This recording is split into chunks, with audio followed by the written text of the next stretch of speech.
semua di sini nontonnya sampai habis ya, supaya kamu benar-benar bisa dapat gambarannya dan nggak keburu skeptis duluan. Oke? Boleh ya teman-teman ya? Boleh ya? Aku di sini kita bikin janji dulu, boleh yang boleh dan janji nih biar mau simak sampai habis, boleh dong kasih api-api di kolom chat biar aku tahu ya. Oke, boleh kasih api-api di kolom chat ya teman-teman ya. Sekaligus ini akan jadi webinar terakhirku ya untuk di tahun ini gitu ya. Jadi buat teman-teman yang hadir hari ini, congrats, karena ini udah hampir 500 orang yang masuk gitu ya. Dan emang kuota kita limited, kenapa nggak di Zoom ya? Karena kuotanya limit ya teman-teman ya, makanya aku pindah ke platform ini gitu ya. Dan kalau misalnya kamu kebagian masuk, itu berarti kamu sangat beruntung gitu ya. Oke, sudah kebakaran ya kolom chat ya. Oke, kalau gitu semuanya di sini janji kalau bakal beneran nyimak sampai habis supaya benar-benar bisa maksimal prakteknya dan nggak keburu skeptis duluan. Oke? Oke, kalau gitu langsung aja kita mulai. Pertama, kita bahas dulu, kita kenalan dulu sih apa sih ini produk digital. Karena aku lihat banyak banget teman-teman yang di polling kemarin itu pada bingung kayak produk digital tuh sebenarnya apa sih? Mungkin aku juga sambil mau tahu ya sama teman-teman yang udah join, kira-kira di sini siapa aja yang udah terjun ke produk digital?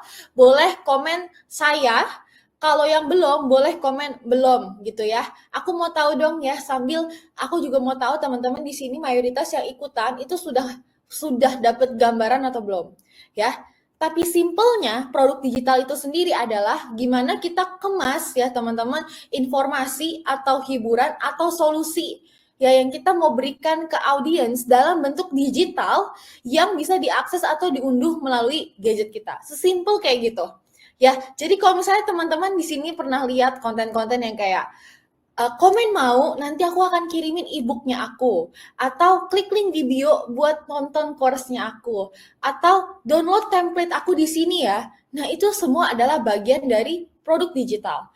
Bahkan mungkin kalau teman-teman di sini ada yang kemarin ini sempat ngeliat tren ada banyak kreator sama artis gitu ya, yang mereka itu pakai sistem subscription atau menggunakan kayak konten eksklusifnya. Jadi ada konten eksklusif di IG-nya mereka dan kalau mau lihat itu orang harus bayar. Nah, mungkin di sini ada yang sempat subscribe mungkin atau ngeliat trennya gitu ya. Itu sebenarnya produk digital loh, teman-teman. Ya, itu adalah bagaimana kita kemas informasi, hiburan atau solusi apapun itu dalam bentuk digital dan itu orang-orang mau beli gitu ya. Seperti itu. Simpelnya seperti itu, ya. Nah, dan balik lagi ini adalah sesuatu yang memang makin sekarang makin makin kesini makin naik ya teman-teman. Ini dari data aja bilang kalau potensi pasarnya itu bakal makin naik terus ya. Ini di sini ada 661 miliar dolar lah segala macam. Tapi intinya potensinya akan semakin naik seiring kreator ekonomi juga makin berkembang. Ya, karena bisa dibilang ini adalah cara yang paling mudah buat kreator, buat siapapun untuk bisa menghasilkan duit dari kontennya ya gambar sih ya itu produk digital hasilin duitnya kayak gimana. Oke, sekarang kita lihat jenis-jenisnya ya. Nah, jenis-jenis produk digital itu ada banyak banget teman-teman. Di sini aku akan bahas yang lagi cukup trending atau cukup naik dan aku harap ini bisa jadi ide juga ya buat teman-teman di sini karena banyak di sini yang belum dapat idenya, belum dapat gambaran mau bikin apa ya. Nah, ini aku akan ngambil studi kasus nyata langsung dari member-member aku ya. Pertama, itu adalah produk digital bisa berupa e-course atau video course. Ya, itu ada kursus video, ya, video kita bisa tonton lagi dan lagi ya. Itu. Lalu kedua adalah e-book. Nah, ini yang paling sering ya, teman-teman mungkin udah jumpain di sosmed. Ya, itu adalah berupa digital e-book ya, teman-teman. Lalu ketiga, software. Software ini tuh adalah sesimpel misalnya kayak apps atau mungkin suatu hal yang kamu download gitu ya, yang bisa mempermudah kerjaan kamu misalnya yang sering beredar di luar sana gitu ya. Lalu juga bisa subscription. Nah, ini aku bilang kayak di Instagram kan ada tuh subscription ya, teman-teman. Mungkin beberapa di sini juga udah ada yang nge-subscribe artis atau kreator atau siapa idolanya kamu supaya kamu dapat akses ke konten eksklusifnya. Nah, itu termasuk dari produk digital. Lalu ada downloadable files atau file yang bisa di-download. Entah itu filter, mungkin di sini ada yang pernah beli filter, ya, filter foto, filter video, preset, sound, ya, template, itu semua termasuk dalam produk digital. Dan ini yang sekarang lagi naik ya teman-teman, terutama ini beberapa jenisnya yang lagi naik. Pertama itu adalah Lightroom filters, video preset, itu lagi banget. Dan kita bisa lihat di sini ada memberku ya, ini Paduka CapCut. Selain dia memang ngajarin orang ya bagaimana editing video, di sini juga dia ada sumber penghasilannya banyak banget. Ada video preset, ada software, dia jualan software CapCut Pro dengan harga yang lebih murah dibanding teman-teman subscribe aslinya gitu ya.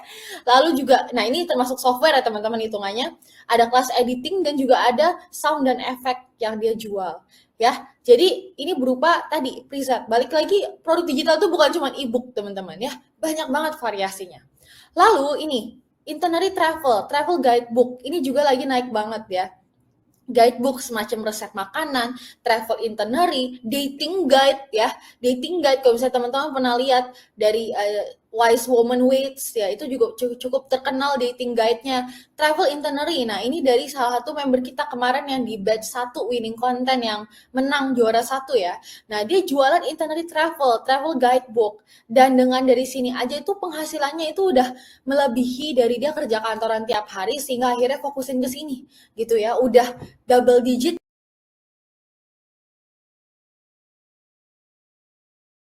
gitu. Nah, lalu ada juga bahkan sesimpel kayak gini nih teman-teman, eating out guidebook. Nah, ini dari Shelly ya. Jadi gimana kalau misalnya kamu diet makan, kalau kita harus makan di luar. Bagaimana supaya kita makan di luar itu tetap sehat, apa aja yang harus dihindari. Nah, itu pun juga bisa dijadikan produk digital. Eating tracker, ya wedding planner bahkan nih. Ini dari memberku It's Me Anita Nat ya. Dia punya, selain dia adalah seorang agent insurance, dia juga bikin produk digital berupa wedding planner tools. Jadi buat teman-teman yang mau ngerencanain nikah gitu ya, itu bagaimana cara ngitung keuangannya. Lalu financial habit tracker, jadi habit kita setiap hari gitu ya, baik itu dari segi kita ngelola keuangan pribadi atau bisnis gitu ya, itu kita juga bisa download dia punya template atau panduan toolsnya ya, biar kita bisa ke-track tiap hari spendingnya kemana aja ya.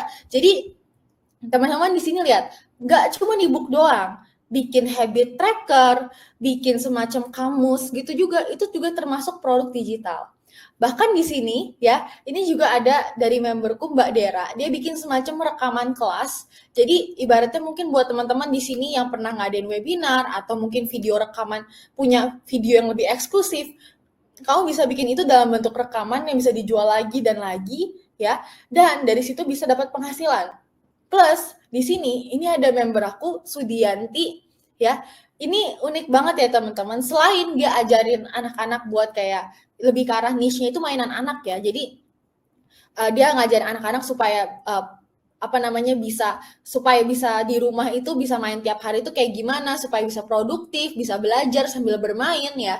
Nah, itu nggak cuma lewat produk fisik, tapi ada produk digitalnya berupa worksheet activity anak, template DIY, ya gift card gitu ya. Jadi di sini dia ngejualin seperti ini nih, teman-teman. Ya. Nah, jadi ini semuanya produk digital ya, semacam game ya sebenarnya, tapi dikemas dalam bentuk produk digital. Ya sekali lagi ada banyak banget yang bisa kamu explore. Ya tadi dari template, mulai dari financial planning, content plan ya, dari game, kamu bisa jualan mainan anak, template mewarnai, template permainan buat ultah, wedding gitu ya. Bahkan lebih mantepnya lagi, kamu bisa bahkan gabungin sama produk fisik loh. Kayak tadi contoh Sudianti ya, dia ada produk fisiknya, ada beberapa kali dia bahas mainan anak yang fisik, tapi juga ada bentuk digitalnya ya. Nah, jadi sekali lagi aku harap ini ngebuka mindset dan juga perspektif teman-teman. Kalau produk digital itu nggak cuma e-book. Produk digital itu banyak banget. Dan cara kamu menghasilkan itu bahkan bisa lebih dari satu produk digital. Ya, kamu bisa punya webinar, kamu bisa punya template, kamu bisa punya rekaman, kamu bisa punya e-course, kamu bisa punya e-book, kamu bisa punya worksheet, kamu bisa punya game, kamu bisa punya guidebook, kamu bisa punya tracker, ya itu semuanya dalam bentuk produk digital. Ya, jadi memang kalau diomongin ini potensi income-nya cukup luar biasa dalam artian begini. Pertama, kamu minim modal dalam segi nggak perlu untuk rekrut tim buat pengiriman, pengemasan barang gitu ya, karena ini bukan produk fisik. Bahkan modal awalnya pun bisa Rp0, hanya gadget atau HP atau laptop kamu doang yang kamu pakai buat bikin produk digital itu. Dan pastinya skill dan otak kamu gitu ya. Lalu ketiga, dapat dijual berulang kali tanpa batas. Dan yang terakhir, ini yang sebenarnya paling menggiurkan, margin keuntungannya tinggi, bisa 90 sampai 95%. Ya, meskipun realistis pasti kita akan alokasi banyak ke biaya pemasaran atau biaya marketing produknya. Ya karena gini, realistis ya teman-teman, produk digital modalnya benar-benar dikit banget. Ya, maka marginnya sekali kamu profit bisa jadi misalnya kita jual 100.000, bisa jadi kita profitnya benar-benar 90.000, itu bisa banget kayak gitu. Ya, beda halnya sama produk fisik yang kamu perlu nyetok, kamu perlu hiring orang, kamu perlu ibaratnya urus ini itu, perintilan ini itu. Nah, produk digital enggak. Ya, tapi ya aku selalu bilang, kalau ada enak ya pasti ada susahnya. Susahnya apa? Biaya pemasaran. Ya, pasti budget kita akan banyak dikeluarkan buat biaya marketing. Ya, karena kita harus bersaing dengan banyaknya produk digital yang sudah ada di luar sana. Nah, ini aku akan bahas lebih dalam ya, bagaimana teman-teman bisa ngakalin itu dengan konten organik, ya. Sekali lagi, kalau emang potensinya sebagus itu, kenapa banyak yang skeptis? Aku mau tahu dong, mungkin teman-teman di sini yang join webinar hari ini, aku yakin kemarin aja aku polling banyak yang skeptis. Boleh tulis skeptisnya kamu di kolom chat apa aja, gitu ya. Jadi kenapa kalau potensinya sebagus itu banyak yang skeptis, banyak yang belum terjun, banyak yang gagal, banyak yang bahkan nggak niat untuk masuk ke produk digital. Biarkan aku flashback sedikit ya teman-teman ya, kenapa bisa ada fenomena orang-orang skeptis sama produk digital. Sebenarnya semuanya bermula dari luar negeri gitu ya. Jadi di luar negeri itu ada fenomena PLR dan MRR. Singkatnya atau gampangnya itu adalah fenomena private label rights atau master resale rights, di mana kamu bisa menjual kembali produk digital dengan sistem tanpa harus nunjukin muka. Dalam artian ya gini, kayak misalnya nih, anggaplah bayangin aja nih e-book lah ya gitu ya. Nah e-book ini aku bikin, terus aku perbolehkan teman-teman jual lagi e-book ini ya dengan sistem ini hak jadi 100% punya kamu. Jadi selain kamu bisa beli e-book ini, kamu bisa jual kembali e-book ini dan kamu bisa dapat komisi dari situ. Ya, jadi sistemnya kayak reseller aja sebenarnya, reseller, affiliate gitu lah ya. Cuman ini lebih ke resell sebenarnya, karena kamu punya hak atas e-book ini, gitu ya, untuk bisa jualin lagi.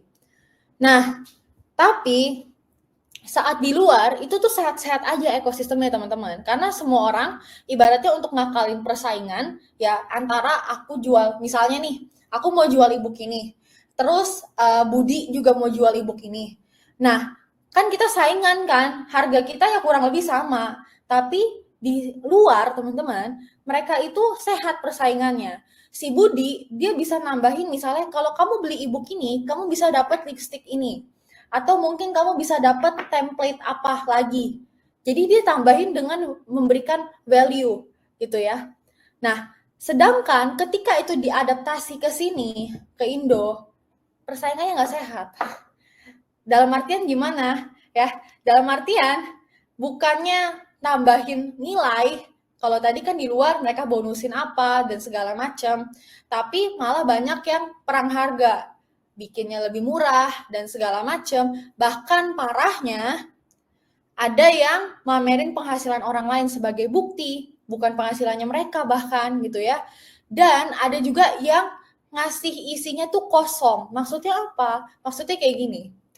Nah, ini dia skemanya ya, teman-teman. Jadi mungkin di sini ada yang pernah ngalamin juga, kamu ngelihat salah satu konten di Instagram yang kayak, ini dia caranya aku menghasilkan sekian banyak dalam berapa lama, komen mau nanti ku kirimin gitu ya, e-book-nya atau caranya.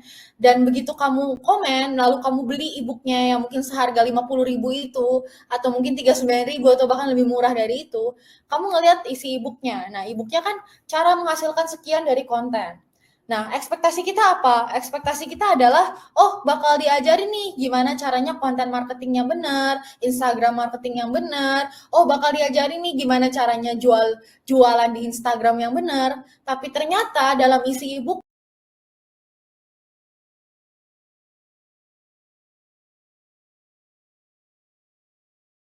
bilang kalau kamu mau dapetin penghasilan segitu, kamu bisa jualin lagi ebook ini dengan cara seperti aku ya. Dan setelah itu kamu bisa dapat penghasilan segitu kalau kamu dapat sekian banyak orang.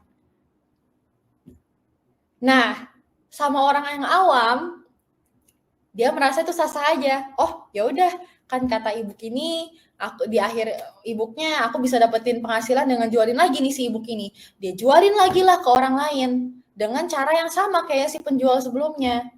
Akhirnya orang yang baru lama-kelamaan itu mulai menjamur teman-teman. Dan akhirnya orang-orang merasa kok isi ebooknya scam karena nggak sesuai sama ekspektasi. Malah disuruh ngejualin lagi tuh ebook buat dapetin penghasilan segitu. Dapat nggak teman-teman gambarannya? Yang dapat gambarnya boleh kasih jempol dong. Ya, inilah awal muasal kenapa produk digital dipandang sebelah mata. Karena ada ekosistem yang nggak sehat seperti ini. Ya, yang dimana ibaratnya misalnya nih kita pakai nama deh biar lebih gampang. Aku lihat ada beberapa teman-teman di sini belum dapat gambarannya. Si Budi jualan ebook bagaimana menghasilkan duit dari konten. Ani beli ebook itu. Lalu si Ani melihat di akhir ebook itu isinya di dalam ebook itu isinya kosong, banyak kan cuman ditranslate, nggak dapat apapun, tapi di akhir ebook itu si Ani baca, oh kalau kamu misalnya mau hasilin duit, sebenarnya caranya adalah dengan kamu jualin lagi nih ebook dengan cara yang aku pernah lakukan, kata si Budi di dalam ebook itu. Nah, si Ani dengan polosnya, oh benar juga ya, aku bisa jualin ya ebook ini ya. Aku punya nih sistem hak tadi ya, PLR itu. Aku udah punya nih hak milik atas ebook ini. Oke, aku jualin lagi deh, ngikutin sarannya si Budi. Nah, akhirnya si Ani jualin lagi. Dan si Eva beli dari Ani. Si Eva ini pastinya orang yang ibaratnya ya dia pikirnya dapat ebooknya beneran bakal diajarin. Ternyata isinya kosong, disuruh jualan ebooknya lagi. Akhirnya si Eva frustrasi, marah, kesel, komplain ke sosmed. Ya, kurang lebih seperti itu flow-nya. Ya, dan ketika ini terjadi berulang kali, akhirnya menimbulkan kayak sistem MLM. Teman-teman tahu ya MLM ya? Nah, tapi ini versi digital ya, kayak gitu.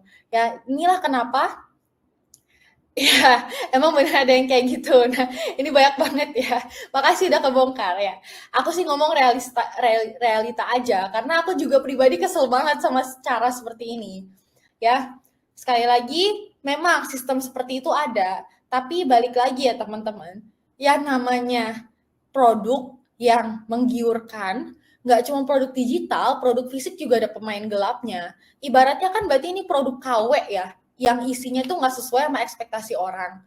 Ya namanya produk KW, ya pasti produk fisik juga ada KW-nya. Kita pernah nggak beli di Shopee lah atau di mana di marketplace gitu ya, pengennya dapetnya produknya begini, tapi ketika datang hasilnya zonk, ditipu sama seller. Ya tapi kurang lebih seperti itu, tapi itu cuma terjadi di produk digital. Balik lagi, bukan artinya produk digital itu scam. Balik lagi tergantung kitanya sebagai si pembuat dan si pemasar. Ya, bukan soal produknya itu nggak scam. Yang salah adalah si Budi, betul ya? Yang salah adalah si pemasar. Karena kamu nggak bikin produk digital yang isinya sesuai dengan ekspektasi orang-orang dan kamu menjualkan janji yang kosong. Dan itu nggak terjadi di produk digital doang, itu terjadi di produk fisik juga. Makanya, sekali lagi, bukan soal produk digital, bukan soal jenis produknya, tapi tergantung kitanya sebenarnya. Karena faktanya, produk digital juga bisa dibuat tanpa harus kamu jual janji palsu. Produk digital nggak cuma e-book atau webinar cara menghasilkan duit doang. Ya, dan semua orang bisa mengaitkan konten atau bisnisnya dengan produk digital. Contoh kayak ini Anita ini ya, dia agent insurance tapi dia juga punya background bagaimana bisa ngajarin orang soal keuangan. Akhirnya dia bikinlah wedding planner tools-nya yang memang isinya bermanfaat, yang memang isinya membantu orang yang lagi mau merencanain biaya nikah. Apakah si Anita ini salah dengan menjual produk digital? Tidak, karena dia memberikan produk digital yang sesuai dengan janjinya. Dapat ya teman-teman gambarannya ya. Jadi aku harap di sini udah clear ya, yang udah clear boleh dong kasih jempol dan nggak skeptis lagi. Kalau sekali lagi produk digital itu bukan karena jenis produknya yang bikin itu salah, tapi karena si pemasarnya, karena si orangnya.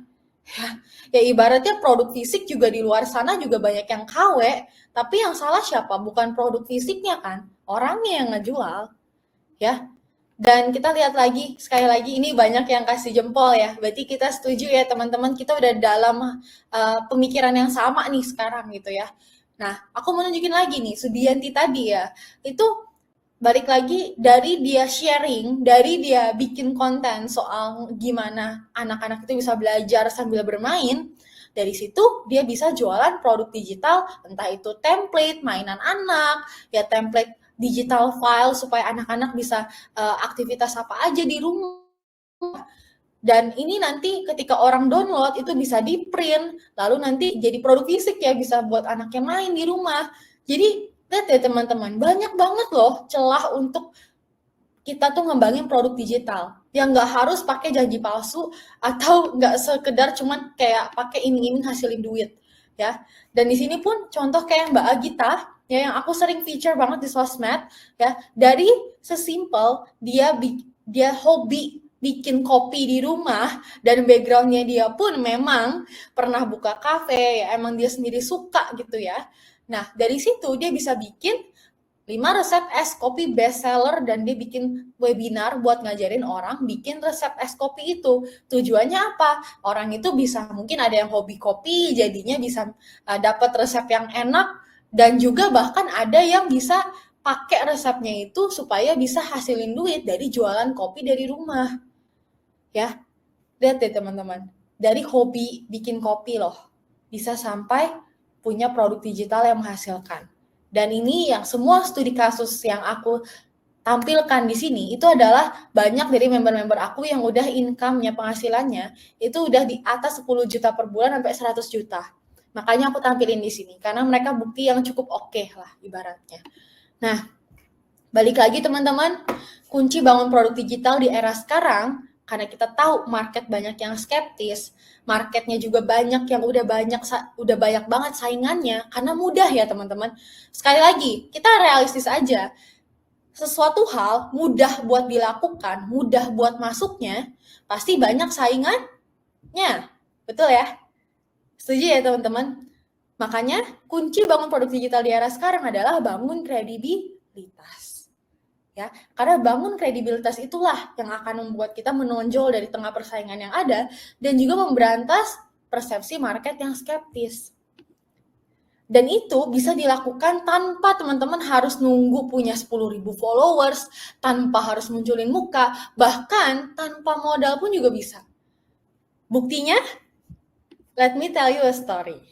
Jadi aku harap dari webinar ini aku banyak akan ngambil studi kasus nyata karena aku nggak mau kayak semacam iming-iming caranya ini pakai teori atau apa enggak. Aku bakal benar-benar bawain cerita nyata yang memang dari aku dan juga memberku supaya teman-teman bisa belajar sesuatu yang memang ada bukti nyatanya ya. Nah ini adalah cerita dari aku sendiri bagaimana aku bisa membangun produk digital yang dari awalnya aku cuma punya modal benar-benar 100.000 yang aku pakein buat Canva gitu ya, sampai akhirnya aku bisa ngembangin sehingga bisa punya 30.000 lebih member sekarang, bahkan rekornya itu kemarin yang tahun lalu ya di bawah 6 bulan capai 1M ya. Nah ini ya teman-teman, jadi gimana sih awal mulanya, prosesnya kayak gimana ya, let me break it down for you ya sedetail mungkin ya.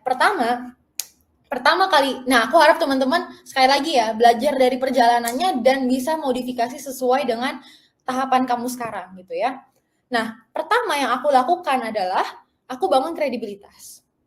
Banyak orang yang suka nge-skip tahapan ini, pikir oh produk digital bisa langsung hasilin duit, duitnya gede lagi, bisa ratusan juta dalam seminggu, ratusan juta dalam sebulan, bisa miliaran gitu ya. Oke langsung aja jual gitu ya. Padahal kunci produk digital itu paling penting banget fasenya itu adalah fase di awal. Fase bangun kredibilitas. Karena kalau fase di awal ini nggak dibentuk dengan baik, ibarat fondasinya, tanahnya, kedepannya itu pasti ambruk, kedepannya itu pasti susah, ya. Makanya paling penting di awal, pertama kali aku bangun produk digital, yang pertama kali kulakukan adalah bangun kredibilitas. Dan caranya adalah dengan aku bagiin ebook aku for free. Tapi nggak cuma itu aja teman-teman.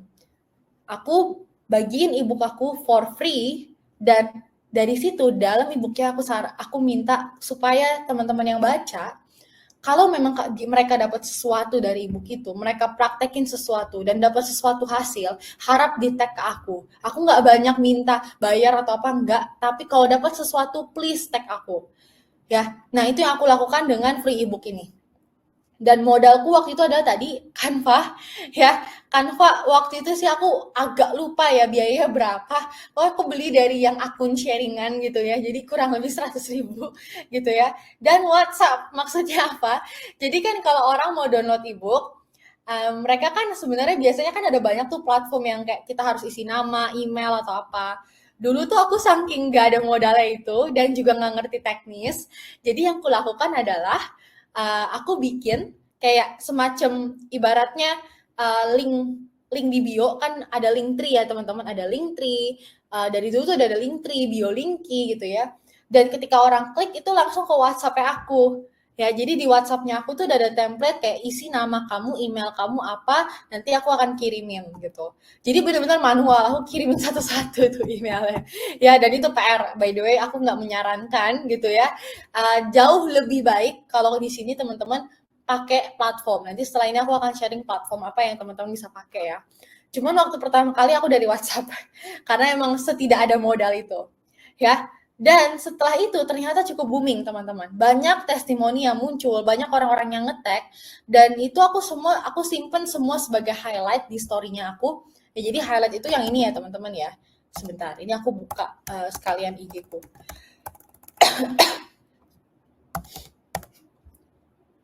Oke, semoga udah kelihatan ya IG-ku ya. Belum, sebentar. Nah, oke, jadi caranya setelah itu kan udah banyak tuh yang nge-tag, mention segala macam di story dan juga feed-nya mereka gitu ya. Nah, akhirnya aku kumpulin semua testimoni itu jadi highlight story seperti ini nih. Ya, kayak gini nih. Nah, setelah itu karena udah lumayan kebentuk testingnya, orang-orangnya kasih testimoni segala macam, akhirnya aku mulai bikin paid. Ebook aku tuh aku mulai jual.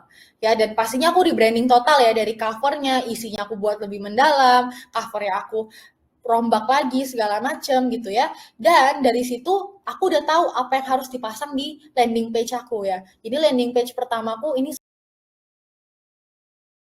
sayangnya udah nggak bisa aku akses ya.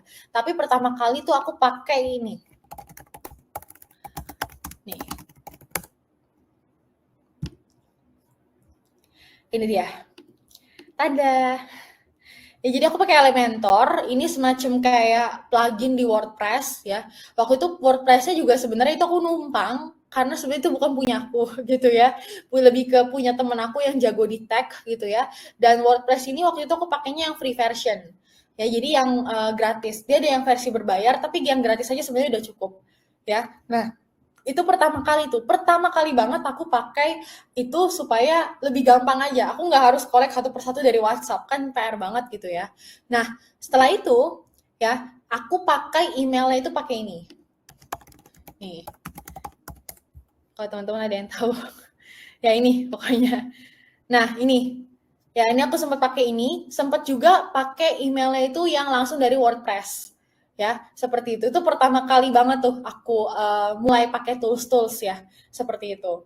Nah, sampai akhirnya aku ketemu sama ini. Ini, ya. Nextnya aku mulai pakai ini. Dan ini aku pakai cukup lama ya, teman-teman, Bedu gitu ya. Jadi, ini yang aku pakai buat bikin semacam kayak orang kalau misalnya mau dapetin ebook aku, mereka bisa langsung bayar gitu ya. Tapi bayarnya pun ini masih harus cek manual sih sebenarnya. Tapi setidaknya udah lebih ada sistem. Jadi nggak harus aku kayak cross check satu-satu lewat WhatsApp segala macam, nggak, pakai Berdu gitu ya. Dan halamannya itu kurang lebih ya kayak gini. Ya kayak gini lah. Nah, seperti itu. Ya, jadi tada tuh. Ya cuman ini udah nggak ada ya teman-teman ya, karena aku udah pindah ke website baru. Cuman kurang lebih seperti itu. Aku pakai Berdu ya. Nah itu pertama kali aku mulai paid ebook ya. Nah, setelah itu aku baru ke webinar online dan templates ya. Jadi ternyata dari banyaknya ebook ya, di situ aku mulai kan dapet kayak kolaborasi, diajakin webinar sama orang dan segala macam. Terus aku mulai mikir, kenapa nggak coba aku bikin webinar sendiri? Akhirnya aku bikin webinar sendiri, jualin rekamannya, sama jualin template. Jadi pertama kali itu kita pikir mungkin kecil, sederhana, tapi orang butuh. Kayak template bikin judul yang menarik, template buat bikin konten plan setiap hari, ya. Dan itu yang aku jual waktu itu. Ya, nah udah mulai ngegulung gitu ya teman-teman ya profitnya ya. Nah setelah itu aku nggak langsung bikin course teman-teman ya. Aku ngelakuin yang namanya waiting list. Ya ini waiting list. Waiting list ini tujuannya apa? Waiting list ini daftar tunggu. Tujuannya adalah buat validasi, buat testing minat market. Jadi aku selalu saranin buat semua member aku gitu ya. Kalau kamu mau bikin produk digital, sebisa mungkin tes dengan modal seminim mungkin dan minimal kamu validasi dulu marketnya ada atau enggak. Dan salah satu caranya adalah dengan bikin waiting list, daftar tunggu. Jadi simpelnya orang bisa isi dengan detail nama, email, WhatsApp mereka. Buat orang-orang yang minat, ini gratis isinya gitu ya. Buat kita cek seberapa banyak sih yang minat sama hal itu. Ya. Nah, waktu itu aku pengen tes seberapa banyak yang minat kalau aku launching course ya. Jadi aku nggak lagi kayak bikin webinar atau ebook, tapi aku kemas dalam bentuk video yang orang tuh bisa tonton dan simak terus menerus kayak gitu. Ya, dan ternyata lumayan banyak. Barulah dari situ aku bikin online course. Ya, dan itu di harga sekitar 99.000 sampai akhirnya sekarang ada yang 49.800. Dan inilah bagaimana aku dapat 100 juta pertamaku dalam seminggu. Ya, ada prosesnya. It takes time. Untuk ini semua kurang lebih itu ada setahunan lebih lah. Dan itu menurut aku udah termasuk lumayan cepat. Ya, setahunan untuk aku ngebangun ini semua. Karena kenapa? Bangun kredibilitas step by step. Nggak langsung kayak jebret, langsung launching produk, enggak. Di semua tahapan ini, aku memastikan ada bagian di mana aku kumpulin dulu nih testimoni, kumpulin dulu orang-orang bagaimana feedbacknya, dan itu tuh kita bangun komunitas dulu, kita bangun kedekatan dulu sama orang-orangnya, member-membernya, baru sampai akhirnya aku capai level segitu, ya. Ya, sampai ya ini rekornya ya teman-teman ya, dari 1 Juni sampai 29 Oktober di angka sekian, 1,9 M. Seperti itu. Dan kalau misalnya aku cuma ceritain ceritaku doang, karena kan itu yang works di aku. Kalau misalnya itu dipraktekkan di orang lain emang works? Jawabannya iya. Ya, karena di sini kita bisa lihat ini ada beberapa memberku ya yang di dalam Sika juga yang mereka ngikutin persis jejaknya kurang lebih gitu ya.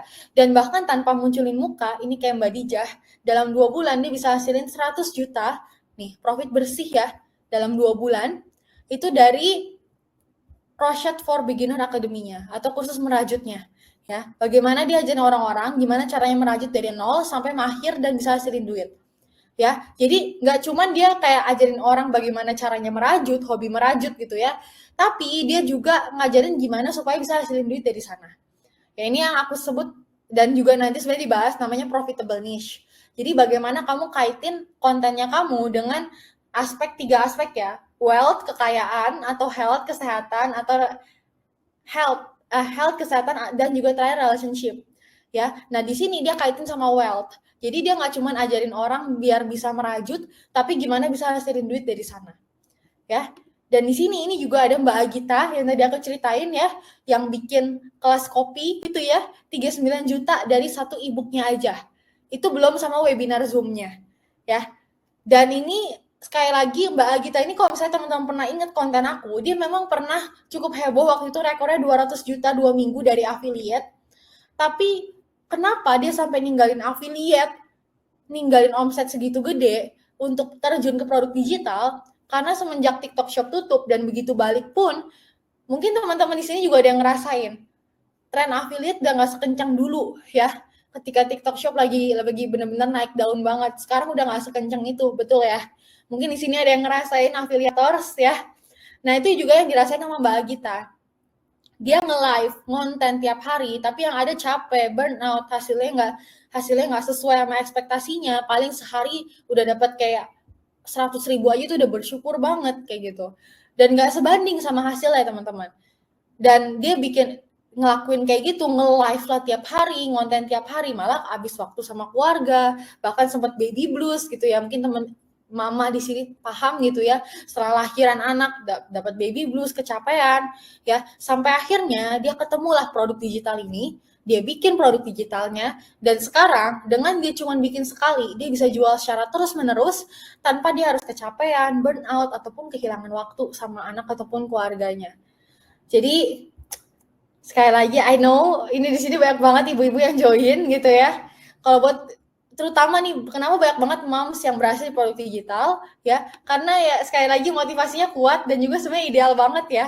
Karena dengan produk digital ini kamu bisa punya lebih banyak waktu untuk ngelakuin hal lain juga. Sekali bikin udah bisa dijual berulang kali ya. Dan di sini juga ada memberku ya, Rinanti Digital dulu, sekarang Rinanti Hasari ya, dari yang mungkin teman-teman di sini yang kerja kantoran ya. Nah, dia mengambil keputusan yang cukup nekat, resign dari kerja kantoran, sekarang bisa hasilin 2-3 juta sebulan dari produk digital ya. Nah, sekali lagi kalau misalnya teman-teman di sini merasa wah itu kurang sih Ci, itu kayaknya 2-3 juta per bulan, di atas 10 juta per bulan, menurut aku sih uang kecil, silakan boleh live webinar ini. Tapi buat kamu yang merasa wah itu lumayan banget, uang segitu minimal, apalagi kalau bisa aku kerja kantoran, sambil aku ngomongin anak, sambil aku ngerjain sehari-harinya aku, mungkin aku ada bisnis produk gitu ya, bisa dapat tambahan segitu tuh lumayan banget Ci. Maka boleh lanjut nonton ya. Tapi buat kamu yang ngerasa itu uang kecil, boleh live ya. Tapi buat kamu yang ngerasa ini lumayan banget Ci, bisa dapat segini, yuk aku encourage buat lanjut ya. Oke, karena aku mau teman-teman di sini jangan sampai nih ada yang kayak aku udah hasilnya ratusan juta tapi malah join webinar ini gitu ya. Itu silakan live ya. Tapi buat kamu yang ngerasa kalau itu lumayan banget, apalagi aku bisa nggak harus korbanin waktuku, ya cuman sekali bikin doang bisa dapetin segitu ya. Nah, maka boleh lanjut ya. Dan kelebihannya teman-teman, memang realitanya banyak sekali tadi kalau kita lihat kelebihannya minim modal, modalnya bisa RP 0 bahkan ya. Dari yang aku aja aku cuma modal Canva ya, yang itu apps gratisan gitu ya. Dan bahkan modal gadget HP atau laptop doang itu bisa menghasilkan, pastinya juga ada kekurangannya ya teman-teman ya. Karena di sini balik lagi ya, kalau kita bongkar realitanya, pertama produk digital itu mudah buat diduplikasi, resiko pembajakannya tinggi, persaingannya juga tinggi, marketnya juga skeptis ya, karena produk digital itu nggak bisa kamu sentuh gitu loh pakai fisik ya, banyak kan tuh digital dan banyak juga yang jualan scam, jadi mereka bilang jualan apa tapi begitu orang bayar nggak dikirim gitu. Nah, lalu butuh keahlian khusus dan bergantung dengan platform dan pastinya persaingannya tinggi, jadi tantangan pemasarannya juga tinggi. Ya, perlu banyak habisin budget ibaratnya di marketing. Sekali lagi ya, kalau kamu merasa kalau memang produk digital ini kok bagus banget potensinya, tapi kok kenapa nggak gitu banyak yang kayak ibaratnya banyak juga yang gagal lah. Karena tadi ada kekurangan seperti ini. Dan cara ngatasinya adalah dengan bangun kredibilitas. Karena realistis, kalau orang itu entry barrier mudah, pasti persaingannya sulit. Setuju ya? Dan kunci menghadapi persaingan tinggi produk digital adalah bangun kredibilitas. Sekali lagi, aku tekanin di sini bangun kredibilitas. Ya, aku suka banget sama kata-kata ini karena menurut aku ini adalah satu-satunya kunci buat teman-teman di sini mau bangun produk digital. Bahkan sebenarnya untuk aku sharing mengenai produk digital hari ini, itu banyak banget yang skeptis gitu ya teman-teman ya. Bisa nggak sih, bisa nggak sih gitu ya. Tapi aku harap dari sekian banyak slide yang udah aku present, teman-teman di sini sekarang udah di pemikiran yang sama ya kayak aku. Kalau bisa, bisa banget, tapi pasti ada realitanya yang harus dihadapin. Itu adalah persaingannya tinggi dan kita harus bangun kredibilitas. Setuju ya? Teman-teman yang setuju boleh dong kasih api-api. Ya aku mau tahu nih, aku sambil baca ya kolom chat ya, buat ngelihat apakah teman-teman di sini ada yang mungkin masih merasa ragu gini ya dengan produk digital. Oke.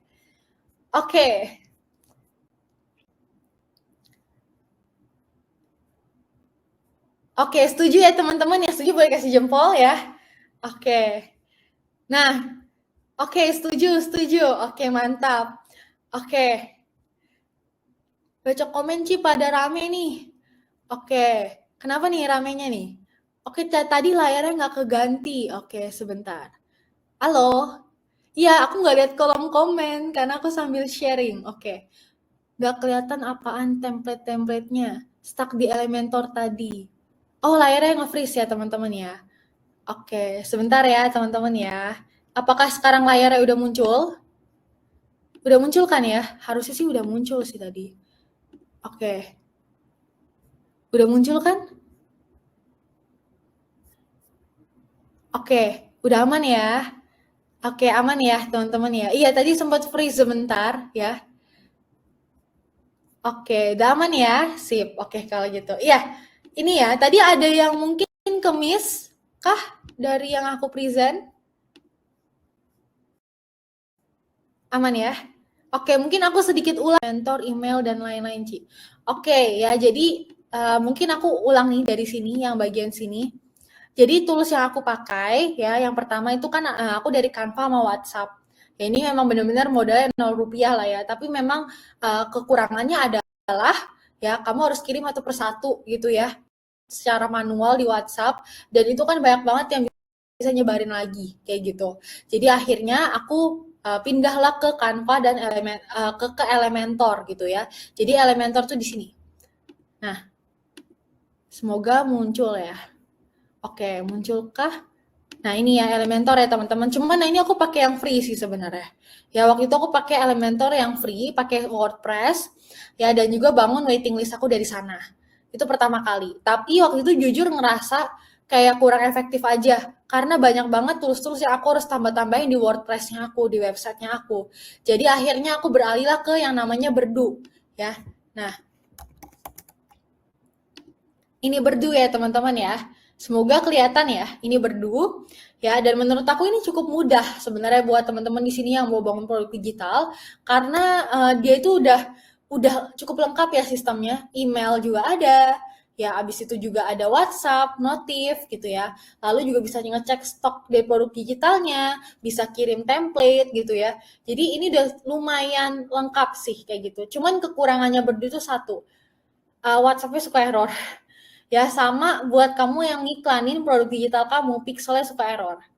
Ya, makanya kenapa aku pindah ke website baru sekarang, karena ya aku merasa cukup terganggu ya dengan pixel yang suka error.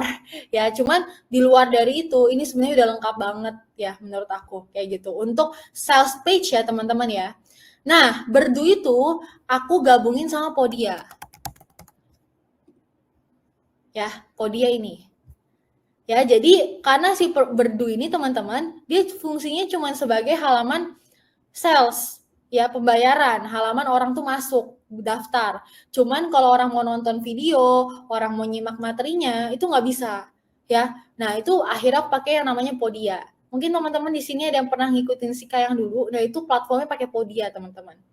Ya, nah Podia ini sayangnya dia nggak ada sales page, ada sih, cuman dia itu nggak bisa bayar. Kayak maksudnya nggak bisa pakai pakai sistem payment yang di Indonesia. Bisanya pakai PayPal, sistem payment luar dan sebagainya. Makanya selama kurang lebih 2 tahunan itu aku ada admin yang khusus buat manual pindah enroll satu persatu orang yang daftar dari si Berdu ini ya ke Podia. Ya jadi di copy tuh satu persatu emailnya kayak gitu. Nah, itulah kenapa sekarang aku bangun website sendiri. Ya, itu adalah yang ini. Supaya lebih ke satu sistem lah, ibaratnya kesambung semua. Tapi bangun website sendiri, teman-teman aku nggak rekomen. Sama sekali nggak rekomen. Tolong kalau bisa hindari, hindari. Ya, karena habis ratusan juta kena tipu, udah gitu sampai sekarang pun sebenarnya aku masih mencari platform yang ideal buat aku, karena menurut aku nggak sustain untuk bikin website, ya apalagi kedepannya kalau mau ngembangin fitur ini itu biayanya udah nggak kepikir seberapa gede kayak gitu. Maintenance-nya luar biasa besar ya teman-teman. Jadi aku sangat tidak rekomen kecuali kalau kamu mau bangun startup ataupun sesuatu yang wah, yang kamu tahu ini penghasilannya minimal setahun 4 M ke atas, 10 M ke atas atau semacamnya, ya silahkan gas gitu ya. Tapi kalau kamu masih baru-baru merintis dan kamu nggak yakin, please hindari cara ini. Ya, aku berusaha ngomong itu tuh bakal menghemat banyak banget waktu dan cost teman-teman, please. Jangan sampai ada yang ngikutin jalanku yang waktu itu gitu ya. Seperti itu. Jadi itu ya teman-teman ya, perjalanan produk digitalku. Makanya sekali lagi aku bilang, kita balik lagi ya ke slide ini ya. Produk digital memang sangat-sangat menggiurkan. Sangat mudah banget buat kamu bisa dapat ratusan juta dan miliaran dari produk digital. Tapi kekurangannya salah satunya tadi bergantung dengan platform. Ya, platform akan jadi kendala utama ya, dan tadi selain Berdu, Podia atau apa, aku udah nyobain banyak banget platform lain. Seriset itu aku sama platform ya. Dan juga ketika platform itu berubah, ketika platform itu ada error dan segala macam, itu akan jadi kendala utama kamu. Plus persaingannya juga tinggi banget ya, karena sekarang udah banyak banget yang ngerti soal produk digital, beda sama masanya aku waktu dulu merintis ya. Makanya sekarang permainannya benar-benar bangun kredibilitas ya, dan market juga banyak yang skeptis karena tadi nggak bisa dipegang ya produknya ya. Jadi kita harus benar-benar bangun kredibilitas ya. Dan bagaimana cara untuk bangun kredibilitas itu ya, itu adalah dengan 4P di sini. Pertama, mulai dari temuin dulu niche kamu yang profitable, yang memang itu sejalan ya dengan kontenmu, sejalan dengan pengalamanmu, dan juga sejalan dengan tipe audiens apa yang menurut kamu tuh bakal berpotensi dan menghasilkan kedepannya di akunmu. Ya, ini step paling dasar. Nentuin dulu profitable niche-nya. Baru yang kedua, baru nentuin produk digitalnya. Bukan kebalikan. Banyak orang yang suka mikir, oh yaudah produk digital cuan, yaudah aku bikin dulu nih produknya, baru abis itu mikirin konten, profitable niche segala macam. Itu salah, kebalik ya teman-teman ya. Justru kita perlu nentuin dulu kira-kira kita mau di industri apa, orang-orangnya seperti apa, baru setelah itu kita amatin mereka kebutuhannya kayak gimana, dan kita bikin produknya. Setelah produk itu masuk ke platform. Nah ini nih teknisnya, setup-nya ya, bagaimana supaya produk digitalnya itu nggak dicolong sama orang ya, bagaimana hak patennya ya, lalu bagaimana supaya platformnya itu bisa jadi satu integrasi ya, nggak pindah-pindah sana sini ya. Dan yang terakhir adalah promotion.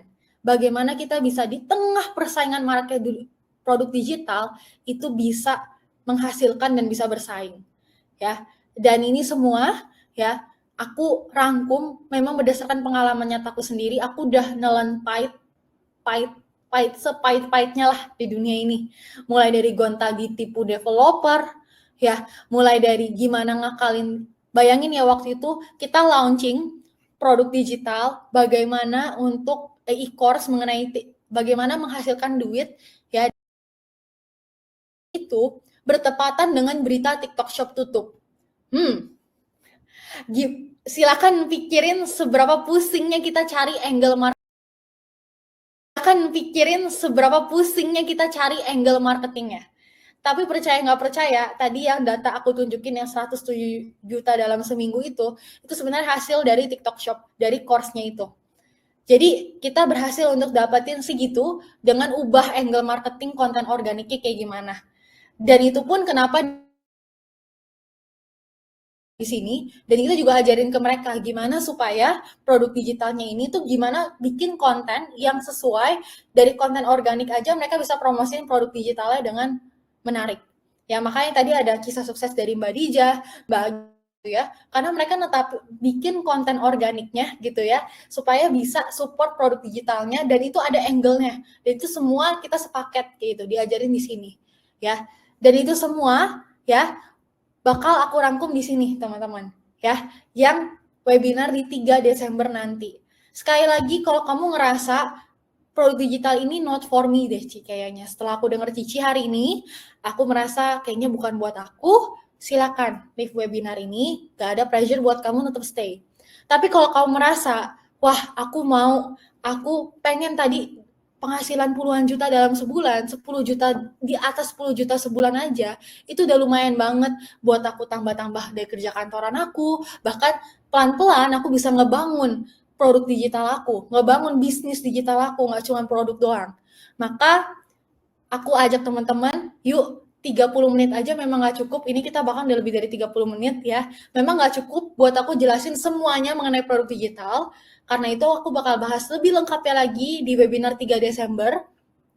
Dan aku bakal bahas langsung sama Mbak Agita di sini. Ya, jadi nggak cuma ngebahas dari teori doang, tapi kita bakal bongkar semua studi kasus nyatanya, ya. Dan buat kamu yang nggak bisa hadir pun, ada eksklusif replay, ada rekamannya. Jadi tenang aja, buat teman-teman yang nggak bisa hadir, kamu bisa tonton rekamannya. Dan yang paling penting di sini ada eksklusif community, di mana kamu bisa nanya-nanya, ya. Jadi setelah webinarnya, kamu bisa bertanya seputar materinya, seputar kamu lagi mungkin setelah webinar kan langsung praktek tuh setup produk digital, itu kamu bisa bertanya langsung, ada dari tim kita, ya. Dan selain dari itu ya, ini ya teman-teman, kurang lebih nanti sekitar 2-3 jam ya. Dan apa aja yang bakal kamu dapetin, aku bakal bongkar ya teman-teman, semuanya dari mencari ide produk digital yang berpotensi laris manis, produk market fit, gimana validasi target market yang ideal buat produk digital kamu, ya, supaya produknya kamu itu beneran bisa laris, ketemu audiens yang tepat, ya. Karena banyak banget aku lihat di luar sana kontennya naik, viewsnya tinggi, tapi produk digitalnya nggak ada yang beli, ya. Nah, bagaimana supaya kamu bisa bikin produk market fit? Jadi kontennya kamu selaras dengan produknya kamu sehingga beneran mendatangkan customer, ya. Lalu bongkar rahasiaku, aku bakal benar-benar bongkar semua rahasia dapur yang aku lakukan selama kurang lebih 3 tahun ini ngebangun Sika, ya, semua produknya kita produk digital. Bagaimana kita bangun itu dengan 95% traffic kita itu datang dari konten organik. Kenapa nggak dari iklan? Sejujurnya ini aku juga ngaku dosa, karena aku agak males belajar iklan.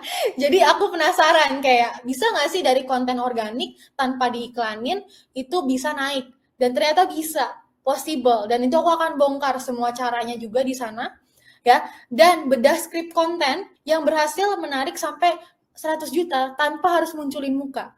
Ya, jadi kita bakal ngebedah juga beberapa konten yang terbukti menghasilkan customer ya, yang kepoin produk digital, ya. Nah, lalu dari Mbak Agita juga bakal sharing pengalamannya langsung, dan setelah itu kita akan Q&A juga bareng-bareng ya teman-teman. Jadi kalau ada yang penasaran, bingung segala macam setup produk digital, itu bakal kita kupas tuntas semuanya di sini, ya. Dan ada grup bimbingannya juga yang nanti akan didampingi sama tim expert aku di sini, ada Lian dan juga Syafa, ya. Dan kamu